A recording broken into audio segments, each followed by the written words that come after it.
एक बार श्री राम ने अश्वमेध यज्ञ किया और यज्ञ का श्वेत अश्व घोड़ा छोड़ दिया। यह घोड़ा भटकते हुए जंगल में वाल्मीकि आश्रम के नजदीक पहुंच गया। वहां लव और कुश ने इसे पकड़ लिया। घोड़ा पकड़ने का अर्थ है अयोध्या के राजा को चुनौती देना। तब दोनों ने भरत, लक्ष्मण, शत्रुघ्न, सुग्रीव आदि सभी से युद्ध किया और सभी को पराजित कर दिया। साथ ही उन्होंने हनुमान जी को बंधक बना लिया। ये बात वनदेवी सीता को पता चली है। तभी लव और कुश आ जाते हैं और वे कहते हैं कि हाँ माता, आपने सही सुना। हमने शत्रुघ्न, भरत, लक्ष्मण सहित उनकी सेना को परास्त कर दिया। यह सुनकर माता सीता अवाक रह जाती और दुखी भी होती है। फिर लव और कुश कहते हैं कि हमने तो हनुमान जी को भी बंधक बना लिया था। यह सुनकर माता सीता कहती हैं कि ये तुमने क्या किया, वो तो मेरे पुत्र के समान है। तुमसे पहले तो वह मेरे पुत्र है। यह कहते हुए माता सीता रोने लगती है। यह देखकर लव और कुश भी अचरज से माता को देखते हैं। फिर वो कहते हैं कि हमसे लड़ने तो स्वयं अयोध्या के राजा राम आए थे। माता सीता पूछती है, क्या राम आए थे और क्या तुमने उन पर बाण उठाया? लव और कुश कहते हैं कि नहीं माता, हमारे बाण तो पहले से ही उठे हुए थे। यह सुनकर माता सीता दुखी होकर रोने लगती है कि हे पुत्र, आज तुमने घोर पाप कर दिया। इसका तो प्रायश्चित भी नहीं हो सकता।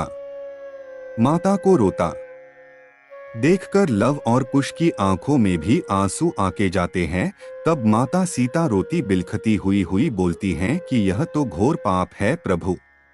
कोई पुत्र अपने पिता पर कैसे बाण उठा सकता है?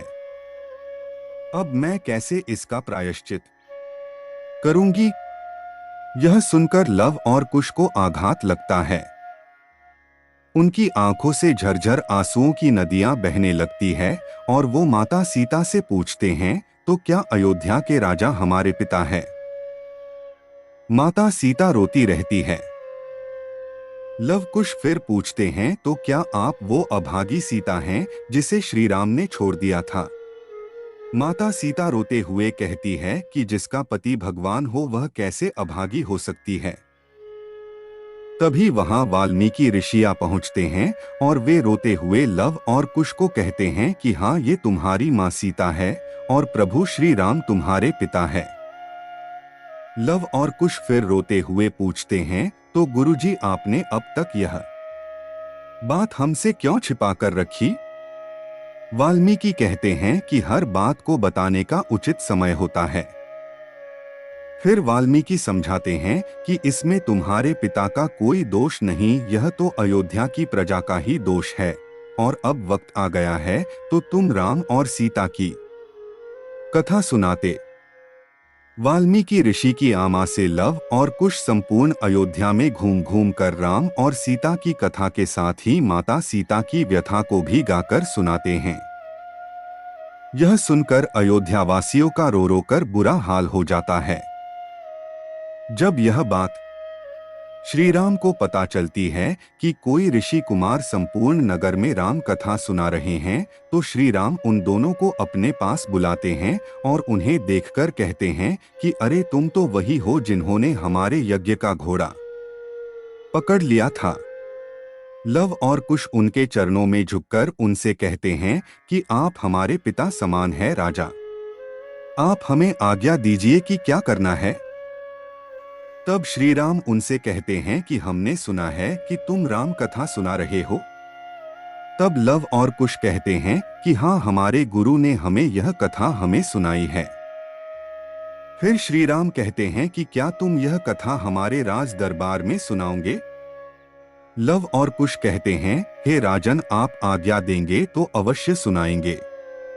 फिर लव और कुश प्रतिदिन दरबार में श्री राम कथा सुनाते हैं और कथा के अंत में वे सीता माता के वाल्मीकि आश्रम में गुजारे कठिन समय का वर्णन करते हैं।